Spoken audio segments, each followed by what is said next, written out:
Animasi ini dibuat untuk berbagi pengalaman pribadi dari pengirim cerita. Diharapkan untuk menghargai kisah ini tanpa menyudutkan siapapun. Rumah yang seharusnya menjadi tempat berlindung dan bahagia, ternyata bisa juga menjadi pintu masuk dari sebuah teror. Halo, namaku Rani. Aku tinggal di Ciamis. Kali ini aku mau berbagi kisah nyata yang dialami oleh keluargaku sendiri. Sebuah kejadian yang bikin aku sadar bahwa iri hati manusia bisa lebih berbahaya daripada gangguan makhluk gaib. Keluargaku dari dulu memang percaya pada hal-hal mistis, terutama soal pamali dan santet. Hal yang sudah biasa dibicarakan di kampung. Ibu sering bilang kalau aku ini anak spesial. Awalnya aku kira maksudnya karena aku punya bakat tertentu. Tapi ternyata bukan itu yang dimaksud. Kata ibu, aku lahir di hari Jumat Kliwon, tepat setelah sholat Jumat. Anak yang lahir di waktu itu katanya susah banget disantet. Kalaupun ada yang mencoba, santetnya akan balik ke pengirimnya. Tapi beda dengan kakakku, Dimas. Dia lahir di hari Senin, yang katanya hari paling rawan untuk penyakit kiriman. Dari kecil dia memang sering sakit, sampai-sampai seperti langganan rumah sakit. Dulu aku gak percaya hal-hal seperti itu. Sampai akhirnya semuanya terjadi di depan mataku sendiri. Waktu itu aku masih kuliah semester 4. Sementara Dimas lagi sibuk-sibuknya kerja, jadi jarang banget pulang ke rumah. Paling cuma 2 atau 3 kali sebulan. Itu pun cuma buat ganti baju aja. Suatu malam, Dimas pulang bawa laptop. Dia tunjukin sketsa rumah baru yang dia gambar sendiri. Katanya dia pengen renovasi rumah lama yang udah kami tempati selama 15 tahun. Ayah awalnya nolak, karena tabungan keluarga cuma cukup buat biaya pernikahan Dimas. Tapi setelah perdebatan panjang, ayah akhirnya ngalah. Renovasi pun dimulai. Dan dari situ mulai muncul banyak drama dengan tetangga. Kamu pasti tahu, di kampung kalau ada yang bangun rumah, selalu aja ada omongan miring. 7 bulan kemudian, rumah selesai dibangun. Awalnya semuanya baik-baik aja. Sampai seminggu setelah ditempati, teror itu mulai datang. Malam itu, suara teriakan keras terdengar dari kamar Dimas. Kami semua panik. Pas aku buka pintu, aku lihat dia jatuh di lantai, tangan megang kakinya sambil meringis kesakitan. Ayah dan ibu buru-buru bantuin dia ke kasur. Tapi setiap kali kakinya digerakkan, ceritanya makin keras. Ayah langsung manggil mantri desa. Setelah diperiksa, mantri bilang semuanya normal.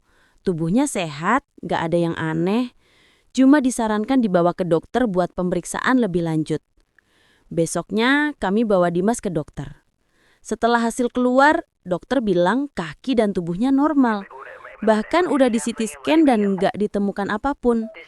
Tapi anehnya, dia tetap kesakitan luar biasa setiap kali kakinya digerakkan. Karena nggak ada perubahan, ayah dan ibu akhirnya sepakat buat bawa Dimas ke orang pintar di desa sebelah. Aku sempat marah dan gak setuju, tapi mau gimana lagi, aku cuma bisa nurut sama keputusan orang tua. Sore itu ayah pergi menjemput orang pintar yang biasa dipanggil Mbah Karyo, orang tua yang dikenal sering bantu warga untuk pengobatan non-medis. Sebelum datang, Mbah Karyo ngasih pesan, jangan ada yang keluar rumah sebelum saya tiba. Menjelang maghrib, aku bantu ibu mindahin Dimas ke ruang tengah. Ngeliat tubuhnya yang makin kurus dan matanya kosong, rasanya hatiku kayak diremas.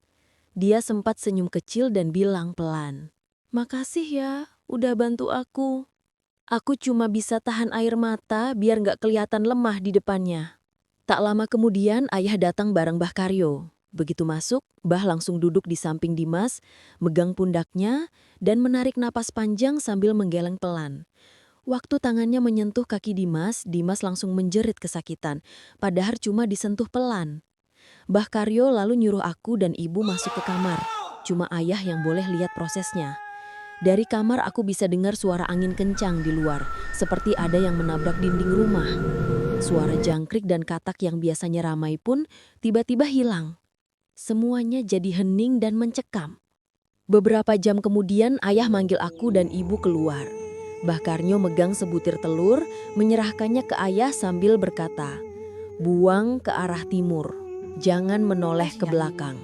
Sebelum pamit, Mbah berpesan supaya ibu rutin membaca ayat suci Al-Quran, terutama di malam Selasa dan malam Sabtu, waktu di mana jin sering berkeliaran. Beliau juga menyuruh ayah untuk mencuci beras sambil membaca ayat kursi, dan airnya disiram ke sekeliling rumah. Sedangkan aku diminta untuk selalu menjaga sholat dan ngaji, serta kuat demi keluarga. Mbah Karyo juga menyampaikan sesuatu yang bikin kami semua terdiam. Katanya Dimas diserang oleh 4 orang dari sekitar rumah, yang iri karena ayah berhasil bangun rumah dari hasil dagangnya. Santet itu sebenarnya ditujukan ke ayah. Tapi karena ayah lahir di hari Jumat Kliwon, energinya memantul dan malah mengenai Dimas, yang malam itu tidur sebelum maghrib. Keesokan paginya, keajaiban terjadi. Waktu aku buka pintu kamarnya, Dimas sudah bisa berdiri. Aku langsung nangis dan meluk dia. Ayah dan ibu ikut nangis juga, melihat anak mereka bisa berdiri setelah berbulan-bulan cuma terbaring lemah. Ayah cerita, waktu telur yang dikasih Mbah Karyo dibuang ke sungai arah timur, telurnya pecah kena batu dan isinya darah bercampur cairan hitam berbau busuk. Sejak itu kami semua sadar, ada hal-hal yang gak bisa dijelaskan dengan logika. Dan orang-orang yang iri itu satu persatu akhirnya kena balasan. Bukan karena kami dendam, tapi karena Tuhan memang Maha Adil. Dari kejadian ini aku belajar. Rasa iri bisa menutup mata seseorang dari kebaikan. Dan sebesar apapun gangguan yang datang, selama iman dijaga dan doa gak pernah berhenti, perlindungan Tuhan akan selalu ada. Sampai di sini ceritaku. Semoga kamu yang dengerin selalu dalam lindungannya. Dan gak pernah lupa bahwa setiap kejadian pasti punya makna yang Tuhan ingin tunjukkan.